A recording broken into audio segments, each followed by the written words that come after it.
So welcome to today's coffee lecture, which marks the first one of the 38 series.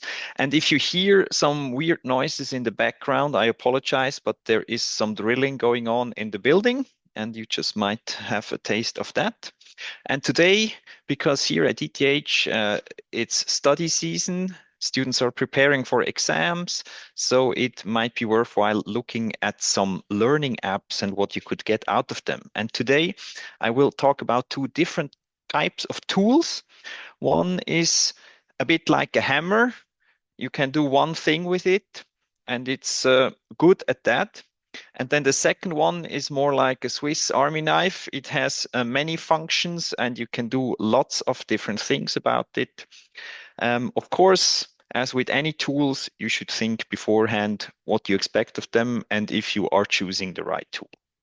And so what are these tools?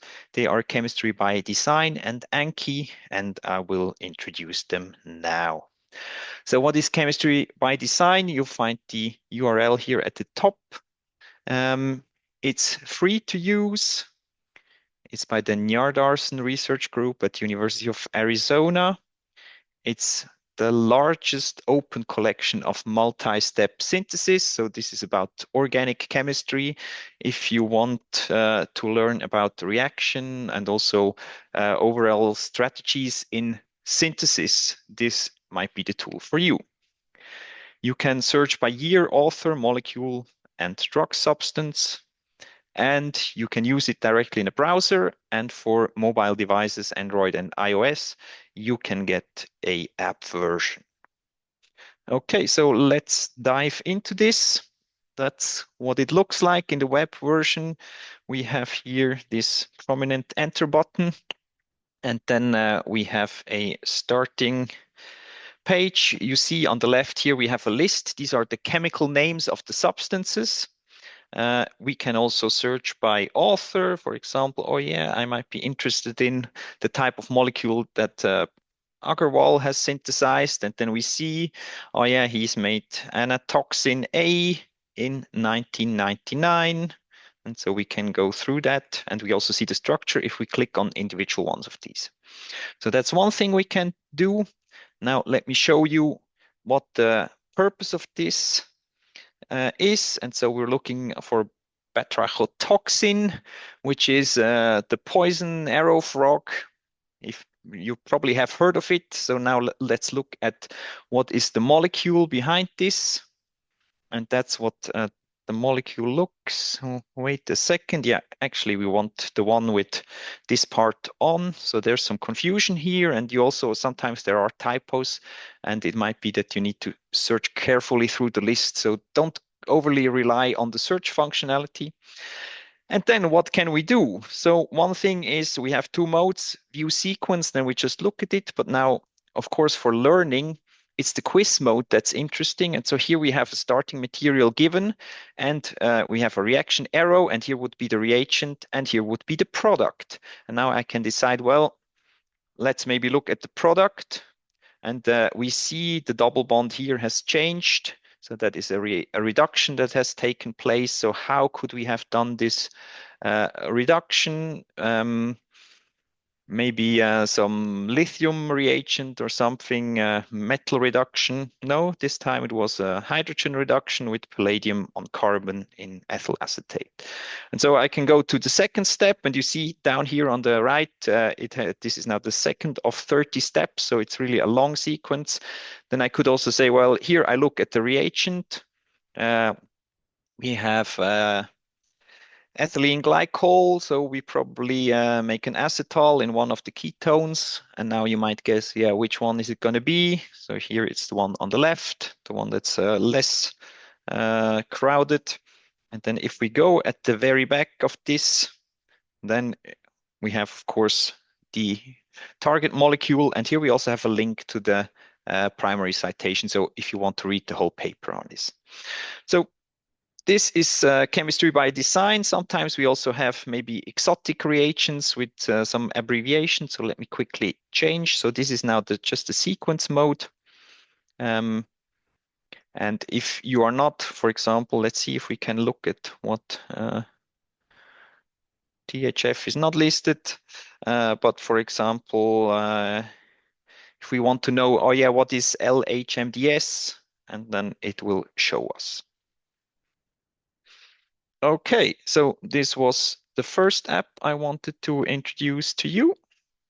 Um, and now we're going to go to the second one, and this is Anki. And I think here I put the wrong link, but nevertheless, so Anki is free and open source. It's for flashcard learning, so the little cards where you put one thing on one side and the answer or what you want to learn on the other side.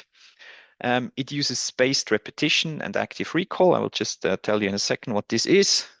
You can create your own cards, but there's also pre-made ones. And for example, if you study here at ETH via your student association, you might get a bunch of learning cards that are tailored to the subjects that you have to study this summer. And you can also tag the cards to maybe put them into group and make them easier to filter out and focus on something that you want to revisit.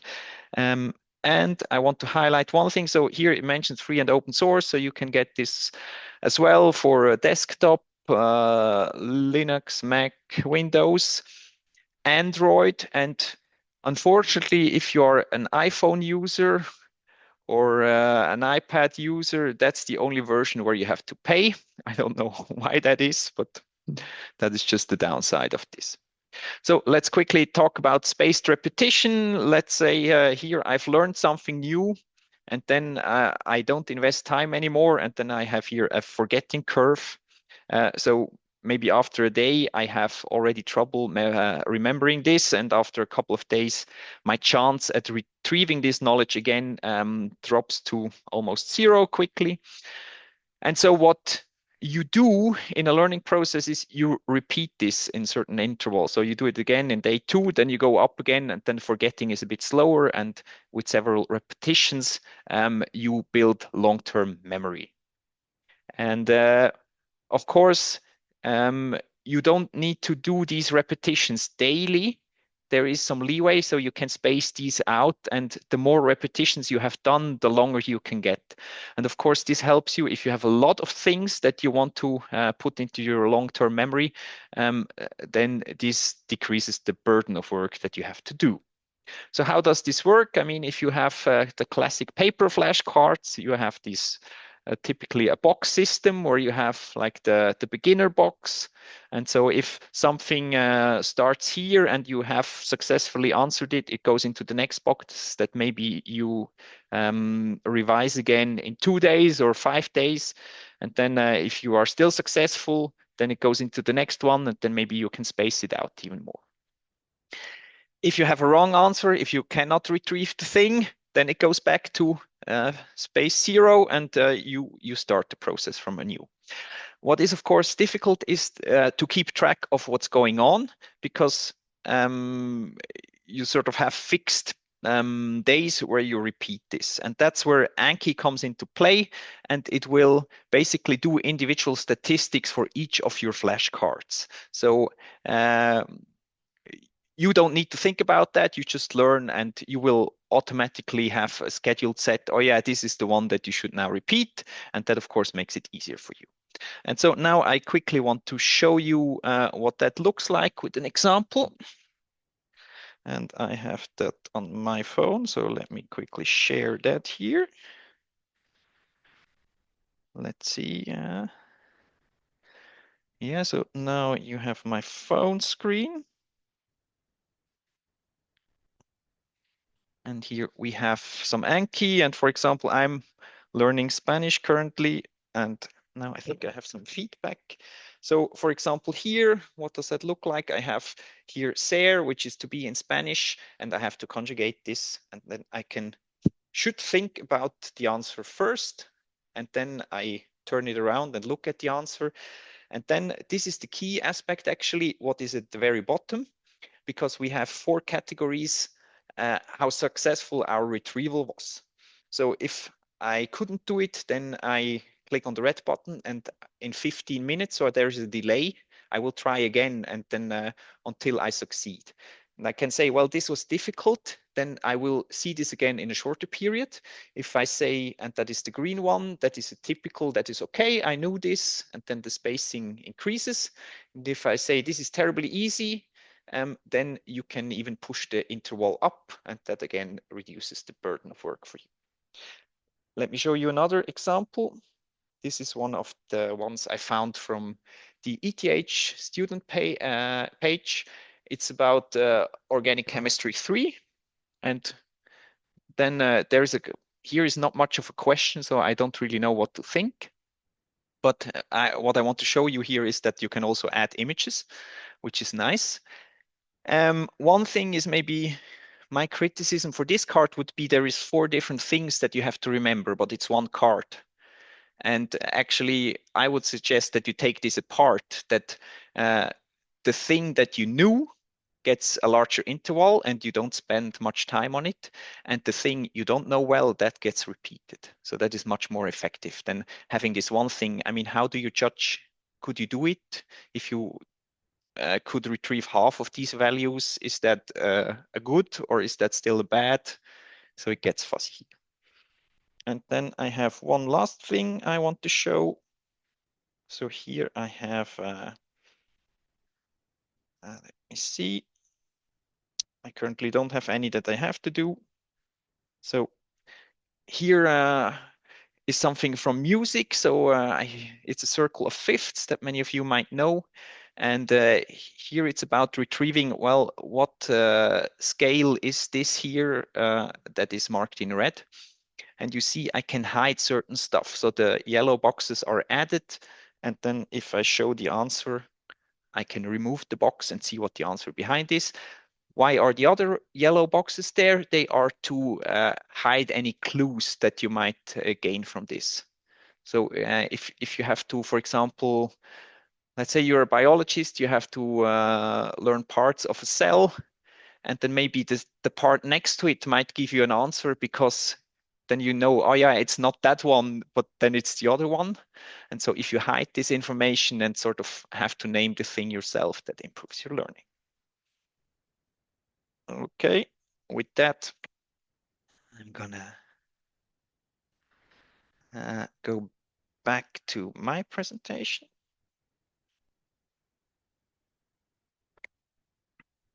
And we come to the end. Let me see. So I have 3 pieces of advice that I want you to take home from this. If you make flashcards, please put one thing on it because then it's easier to do the statistics and the scheduling and also to judge if you can do it or not. And what is really important with flashcard learning is actually what happens in your brain. So before you look at the solution, you should try to think if you can come up with it. That's what these flashcards are made for, retrieving the answer from your brain. That's what you need to train with this. And if you have a different purpose, then maybe you need a different app, not a flashcard app. And so understanding is maybe not the ideal thing. But it's rather flashcards are about memorizing things. You should try to understand them first, and then you can go to the long-term memory part. If you do it the other way, you probably spend much more time and it's less effective because knowledge is not connected. Okay, summary for chemistry by design. It's a traditional cover-up and guess approach, so that's very similar. You do the retrieval like that. For advanced or chem students, here it's hard to adjust difficulty. There is no statistics or individualized learning, so you have to choose what you do and what you repeat. In Anki, it's for long-term memory training. It automates what you see how often. There is an algorithm that is sort of optimizing it, that you have as few attempts as needed to build this long-term memory. And it's ideal if you need to learn trivial names, chemical structures, bond lengths, pK values, named reactions, definitions, vocabulary, history, whatnot. But it's really for remembering. And there is many Anki decks that you can download or maybe look at them and then select for the ones that actually are of relevance to you. Then I have two more things that I want to highlight. One thing that I just learned last week, which is by a former ETH and also Department of Chemistry and Applied Bioscience student, Dr. Willy Amberg. He also created an app which is functional groups, named and unnamed reactions, and it also has a nice quiz mode. Again, I think here we don't have any of these statistical components where you maybe schedule things and see them again. And also with some ETH contributions is Reaction Flash, which has a bit of a different approach, but also has many named reactions in there. And with that, I'm at the end of what I want to show you today, and I quickly will copy this link again in the chat so you can open it. So the coffee lecture card has a little summary of what I've told you just now. And then I want to make a little plug for tomorrow's coffee lecture, where Dr. Gina Canarosi will be talking about Figure Labs, a system with AI support to create scientific images, even if maybe you yourself are not so good at the creation of graphics. That might be an excellent tool, but also if you are good, this might be a solid foundation for improving, for really creating great art, because you can export this and use it in other graphic